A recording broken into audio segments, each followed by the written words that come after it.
Assalamualaikum warahmatullahi wabarakatuh. Perkenalkan, saya Nabila Nur Azizah dengan NIM I2S325-126 dan rekan saya. Nah, saya Excel Cesariano dengan NIM I2S325-123. Pada kesempatan kali ini, kami akan membahas terkait dengan pengembangan multimedia pembelajaran interaktif untuk terminologi dasar pemrograman dalam bahasa isyarat Indonesia atau yang dikenal dengan Bisindo bagi siswa tunarungu. Adapun latar belakang dari permasalahan ini, di mana yang kita tahu bahwa bahasa isyarat Indonesia itu sangat sedikit dalam memiliki padanan kata. Adapun berbagai macam bidang yang memiliki sedikit sekali padanan katanya, terutama pada bidang pemrograman. Jadi para siswa yang ingin belajar terkait dengan pemrograman itu sangat kesulitan dalam memahami konsep-konsep abstrak dan terminologi teknis seperti variabel, function, dan loop. Sehingga dalam proses komunikasi di kelas itu menjadi sangat lambat karena harus bergantung pada metode ejaan jari atau finger spelling. Nah, ini sangat tidak efisien dalam proses pembelajaran. Selanjutnya, dari adanya hal tersebut, maka dapat kita ketahui bahwa ada pun beberapa aspek kebutuhan dari proses pembelajaran. Yang pertama, mulai dari aksesibilitas materi ajar pemrograman yang dimana ketiadaan sumber belajar pemrograman yang dirancang khusus untuk memenuhi dalam proses visual. Lalu ada juga aspek pemahaman kosakata atau konsep abstrak yang dengan adanya kesenjangan leksikal atau terminologi pemrograman dasar dengan ketidakadaan pada kosakata padanannya pada Bisindo dan pada aspek keterlibatan dan motivasi dari siswa sendiri dengan ketidakadanya atau ketidaksesuaian metode ajar yang masih bersifat konvensional dengan menggunakan spelling finger tersebut, dan aspek terakhir yakni terkait dengan dukungan untuk tenaga pendidik karena adanya sedikit keterbatasan alat bantu ajar yang dirancang khusus untuk mengajarkan pemrograman kepada siswa tunarungu. Dari hal-hal tersebut, maka kami mengumpulkan informasi lebih detail terkait dengan domain-domain apa saja yang sebenarnya menjadi pokok permasalahan dalam permasalahan ini. Dan kami temui ada 3. Yang pertama, hambatan komunikasi, di mana ini bersifat fundamental, ketergantungan pada mobilitas visual, dan ketidakadaan sumber daya yang terstandarisasi. Dengan adanya hal tersebut, maka dapat diketahui bahwa akar permasalahannya itu terdapat pada akses linguistik dan visual, bukan dari intelektual dari siswanya. Sehingga kami bangun user persona dari sisi siswa, di mana dapat dilihat di sini tujuan dan pengalaman belajar serta gaya belajarnya itu sudah sangat efektif dan sangat memiliki motivasi atau minat besar terhadap model-model pembelajaran terkait dengan pemrograman. Selanjutnya, dan di sini juga dapat dilihat bahwa bahkan penggunaan terkait dengan smartphone dan platform itu sudah sering terstruktur dan familiar. Nah, sehingga dari user persona tersebut kita tahu bahwa media yang harus dibangun adalah media yang bersifat visual guided dan minim dengan teks serta mendukung navigasi yang intuitif. Dari adanya hal tersebut, kita lakukan tinjauan terkait dengan teknologi yang ada dengan analisis dengan lingkungan yang ada, maka didapatlah dari keempat aspek berikut. Yang pertama, dari teknologi penyampaian, di mana siswa di SLB itu umumnya memiliki akses ke smartphone, tapi memiliki keadaan yang terbatas dari kecepatan internet yang bervariasi.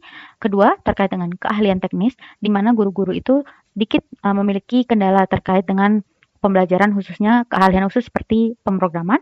Dan ketiga, itu terkait dengan lingkungan belajar, di mana pembelajaran terjadi di kelas itu mendukung metode visual dan juga secara mandiri yang ada di luar kelas. Dan yang terakhir itu ada dukungan dari organisasi, di mana implementasi solusi ini memerlukan dukungan dari pihak sekolah yang terintegrasi ke dalam kurikulum dan kegiatan-kegiatan dari ekstrakurikuler.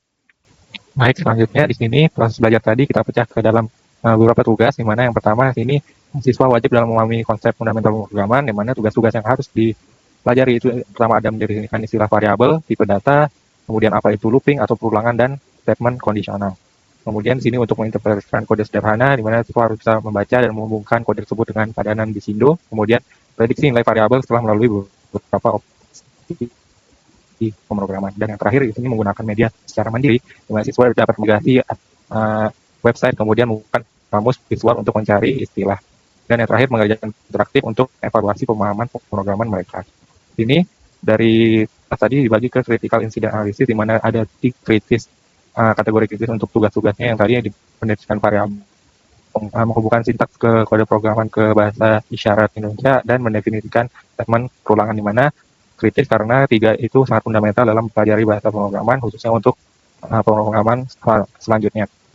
Sini ada yang kategorinya penting tapi tidak esensial. Sini ada 2 tugas, di mana tugas yang pertama itu mengerjakan kuis interaktif, karena kuis itu jatuhnya hanya sebagai evaluasi hasil belajar, bukan ke fundamental pemahaman yang perlu dipahami oleh siswa-siswa. Dan kemudian di sini menavigasi antar muka, yang mana ketika fundamentalnya sudah terpenuhi, maka navigasi ini juga otomatis bisa dibahas siswanya. Dan kemudian kategori yang kita kategorikan di Elina itu adalah mengetahui sejarah perkembangan bahasa pemrograman, karena kami untuk perlu mengetahui sejarah apa yang ada di belakangnya. Kemudian di sini ada isu analisis di mana terdapat beberapa isu yang menjadi potensi kendala dalam pembelajaran bahasa isyarat, yang mana itu adaptif, sehingga kami menyetralikan mitigasinya itu berupa mendirikan program reguler, kemudian infrastruktur integritas, strateginya itu menggunakan kode offline untuk mendapatkan bahan ajar secara ringan, dan guru yang belum menguasai IT ini mitigasinya dapat dilakukan dengan menyediakan panduan video untuk guru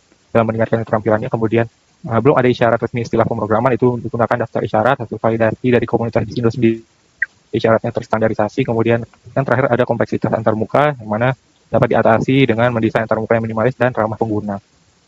Kemudian di sini dari rangkaian proses analisis tujuannya dipecah ke dalam beberapa tahapan, yang mana di tahapan menentukan domain itu hasil analisisnya berupa kognitif, karena fokus ke pemahaman konsep itu sangat penting dalam melanjutkan proses pemrograman. Di sini juga psikomotor karena melibatkan pengenalan gerakan visual atau gerakan isyarat sendiri. Kemudian tahapan menentukan level, di sini kognitif karena konsepnya itu terdiri dan istilah-istilah pemrograman lainnya. Kemudian tulis tujuan umum. Setelah melakukan multimedia pembelajaran, siswa yang mampu identifikasi dan menuliskan fungsi dari teknologi dasar pemrograman yang mereka pelajari. Kemudian tulis tujuan, dia di sini memberikan sebuah video yang menampilkan potongan kode sederhana. Siswa itu dapat mengklasifikasikan terminologi kunci yang ada, dan dilanjutkan dengan diskusi kelompok. Ini diskusi sangat penting karena interaktivitas antar siswa dalam mempelajari. Kemudian yang terakhir, misalkan tujuan pembelajaran, siswa dapat memilih video bisin benar untuk istilah variabel dari 3 video yang ditampilkan. Itu saja yang bisa kami presentasikan. Maaf, terima kasih. Assalamualaikum warahmatullahi wabarakatuh.